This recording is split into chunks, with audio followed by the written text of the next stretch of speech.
अपने कानों में एयरफोन डाल दो, क्योंकि मैं चाहता हूँ कि तुम इस वीडियो को देखो ना, सिर्फ सुनो, क्योंकि सुनने में जो मज़ा है वो अलग होगा।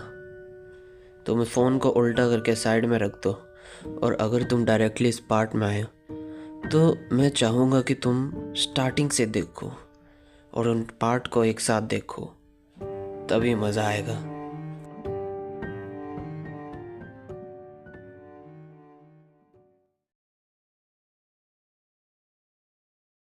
धीरे धीरे वक्त बीतता गया और प्रिंस भी अब मरमेड को पसंद करने लगा था, मगर उस तरह जैसे और भी वो भी किसी बच्चे को प्यार करता हो। क्या तुम मुझे पसंद करते हो? किसी से भी ज़्यादा प्यार करते हो? ऐसा मरमेड ने अपनी आंखों से पूछा। ना जाने कैसे प्रिंस उन चमकती आंखों को देख के समझ जाता है। मैं तुम्हें प्यार करता हूँ और तुम मुझे एक लड़की की याद दिलाते हो जो एक दिन मेरी जान बचाती है।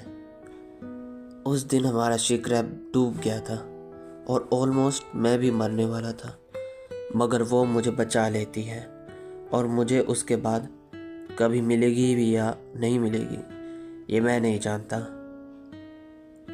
ये सुन के मरमेड को काफ़ी बुरा लगता है। वो अपने अंदर से गहरी सांस लेती है और पूरी कोशिश करती है कि वो प्रिंस को समझा पाए कि एक लड़की और कोई नहीं बल्कि वो ही था।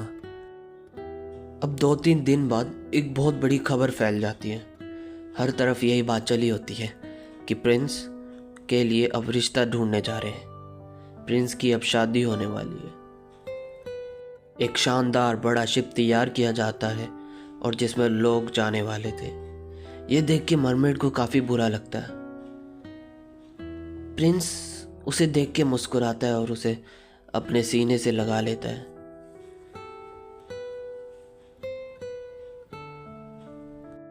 मेरे माँ बाप मुझे शादी के लिए ले तो जा रहे हैं, पर वो मुझे शादी करने के लिए ज़बरदस्ती नहीं कर सकते, इसलिए तुम चिंता मत करो।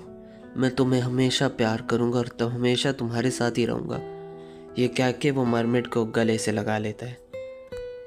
कुछ दिनों बाद शिप पड़ोसी देश के लिए रवाना हो जाती है। 2 दिनों बाद शिप अपने डेस्टिनेशन के साथ पहुंच जाती है और वो खूब ज़ोरों ज़ोरों से उनका वेलकम किया जाता है। ड्रम बजते हैं, नाच गाना, मगर प्रिंसेस कहीं दिखाई नहीं दे रही थी। At last princess arrived. वो देखते ही मरमेड ये तो मान लेती है कि प्रिंसेस से ज़्यादा खूबसूरत लड़कियां उसने ज़िंदगी में आज तक नहीं देखी। सब कुछ सही चल रहा था, मगर तभी अचानक प्रिंस, तुम वही हो ना? मुझे लगा नहीं था मैं तुमसे दोबारा कभी मिल पाऊंगा। हाँ, पर तुम वही हो। जिसका डर था वही हुआ। प्रिंस उस लड़की को पहचान लेता है जिसने उसकी जान बचाई थी। उसे लगता है वो प्रिंसेस ही उसकी वो लड़की है और वो उसे गले से लगा लेता है। वो शादी के लिए मंजूर हो जाता है। वो मरमेड को बोलता है कि आई होप तुम मेरा खुशी में भी साथ दोगे। ये सुन के मरमेड प्रिंस का हाथ पे एक किस देती है। ये सब नज़ारा देख के उसे ऐसा लग रहा था जैसे उसका दिल ही टूट गया हो। वो जानती थी प्रिंस की शादी होते ही वो पानी में एक फोम बन जाएगी, जैसे उसने विज से वादा किया था। अगले दिन एक बहुत बड़ा महोत्सव होता है। मरमेड एक गोल्ड सिल्क की साड़ी पहनती है और वो ब्राइड की पीछे से ड्रेस संभाल रही थी। वो उसे सेरेमनी तक लेके तो जाती है, पर मरमेड पूरी सेरेमनी कभी अटेंड ही नहीं करती, क्योंकि शायद अब वो जान चुकी थी कि जिसके लिए उसने इतना सेक्रीफाइस दिया, अब तो वो प्रिंस जा चुका है और अब थोड़ी देर बाद उसकी जान भी चली जाएगी। सारी बारात शिप की तरफ चले जाती है अपने शाम के पार्टी के लिए। शाम होते ही कलर्ड लैंप्स जगाए जाते हैं शिप में। लहरें बहुत तेज़ होती हैं। मरमेड को याद आता है आखिरी बार उसने इस तरह समुद्र को कब देखा था।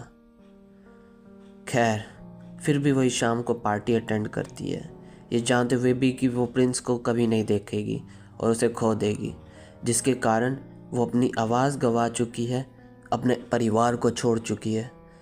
फिर भी वो कभी भी उसको नहीं देख पाएगी। उसे याद आती है वो रात जिस दिन उसने प्रिंस को पहली बार देखा था, मगर फिर भी अब आखिरी बार देख रही है।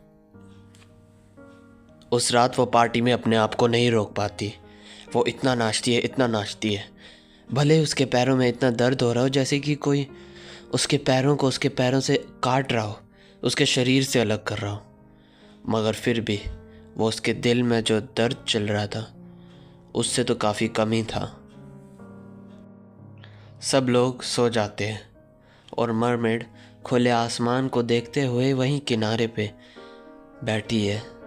सिर्फ यही सोचे जा रही है कि जैसे ही सुबह का सूरज निकलेगा और वो इस अनंत समुद्र में एक छोटे से फोम के टुकड़े में बनकर बह जाएगी, उसका अस्तित्व मिट जाएगा। जो आज तक प्रिंस को अपने साथ रहती थी, प्रिंस को पाना चाहती थी, वो सब खत्म। तभी उसके दिखती है कि उसकी सारी बहनें वहां से आ रही है, पर मगर उनके तो बाल ही नहीं है। उन्होंने, ये क्या हुआ? वो आके बताती हैं कि उन्होंने विज को अपने बाल सेक्रीफाइस कर दिए ताकि वो मरमेड को वापस ले आ सके। वो जल्दी से उसे एक नाइफ देती है और एक पोशन देती है। जल्दी से जाके प्रिंस को मार डालो और उसका खून इस पोशन में मिला दो, इससे तुम्हारी टेल वापस आ जाएगी और तुम वापस हमारे साथ तैर सकोगी, तुम फोम भी नहीं बनोगी। जाओ जल्दी करो। थोड़ी देर तक तो मरमेड को कुछ समझ ही नहीं आया, आखिर ये हो क्या रहा है। ऐसे सिचुएशन में हर कोई, एक आम आदमी भी काफ़ी कंफ्यूज हो जाता है। अब इसके बाद मरमेड का क्या रिएक्शन था और वो करने चाहेगी भी या नहीं, ये तो हम अगले पार्ट में देखेंगे। मगर जो शब्द जिनको मैंने स्टार्टिंग में इस्तेमाल किया था, मैं चाहता हूँ कि तुम स्टार्टिंग में जाओ वीडियो के और उनको वापस सुनो। क्या वो शब्द प्रैक्टिकल नहीं थे? क्या उनका कोई मतलब नहीं था? वो मजाक के लिए लिखे थे? और अगर तुम्हें वीडियो समझ नहीं आई तो फिर पूरी वीडियो वापस दोबारा देखो। और हाँ, चैनल को सब्सक्राइब करना मत भूलना, क्योंकि हम 100 सब्सक्राइबर के बहुत पास हैं।